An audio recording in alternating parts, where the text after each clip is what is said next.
this Independence Day, a retired airman has found his freedom from crippling pain and the liberty to go visit every corner of the continent in his retirement.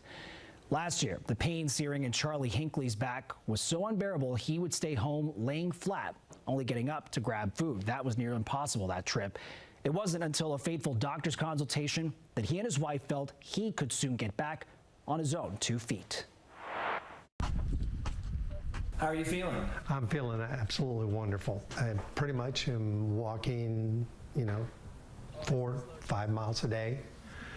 And I think I've got like 60 some odd days of doing that. Charlie and Debbie Hinckley love taking these walks up and down their Mount Washington Street in cold or in heat like this.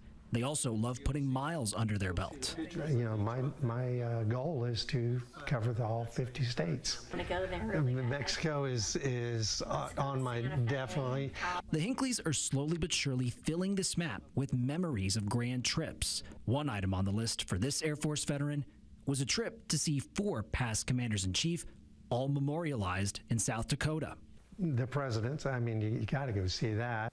I think your retired people are very patriotic. With bags and tickets ready, the Hinckley's hoped to see the sights last September. But Charlie's lingering back pain kept getting worse and worse. He couldn't bear much more. So he and Debbie agreed to visit Norton Leatherman Spine Center. I needed a walker to get into there. I was bent over.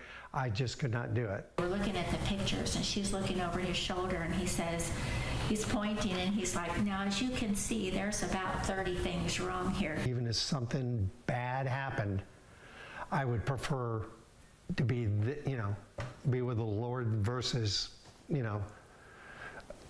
the way that I was going. He had a really debilitating problem that was progressively getting worse, and I knew it would require a big surgery to help him. Seasoned surgeon Dr. Charles Crawford diagnosed Charlie with what's called degenerative scoliosis. Images revealed that signature curve and what Crawford says is stenosis, or the narrowing of the space where our nerves are.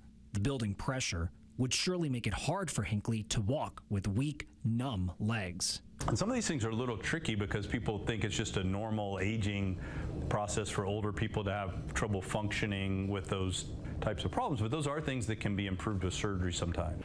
I was like, if you can fix it at all costs. Dr. Crawford let Hinckley know it could take about 2 months to shake off any of that remaining trauma from such an intensive surgery. I'll joke with the patients many times before surgery and tell them they're not so sure they like me for about 2 months. And so it usually takes about 2 months or so for somebody to really, get over the trauma. I'll confirm his theory. Which means Hinckley agreed to go under the knife at Norton in mid-November. We'll put spacers in between the disc space on the front of the spine. That's called an ALIF, or an anterior lumbar interbody fusion. It's done all over the world, but we do a tremendous amount of that surgery here at Norton Hospital. And that basically gives us a really good foundation at the base of the spine to later do the second part of the surgery. We're working on the back of the spine. By Crawford and the couple's account, the surgery was a success, because Charlie and Debbie could make it to Mount Rushmore after all. The only remaining doubt creeping in his mind was if his body could handle the roughly 420 steps on that trail to get up close and personal. That stopped me in my tracks, and I was like, you know what? Might as well see if you can do it. Pretty much that's when I decided that this surgery thing was pretty much over. And so that's when Charlie and Debbie are busy now deciding on their next adventures, which include cruises and visits to go out and see their grandkids. Dr. Crawford and Norton Healthcare tell us they're working on a new bone health program to improve patient strength there before they receive a spinal fusion.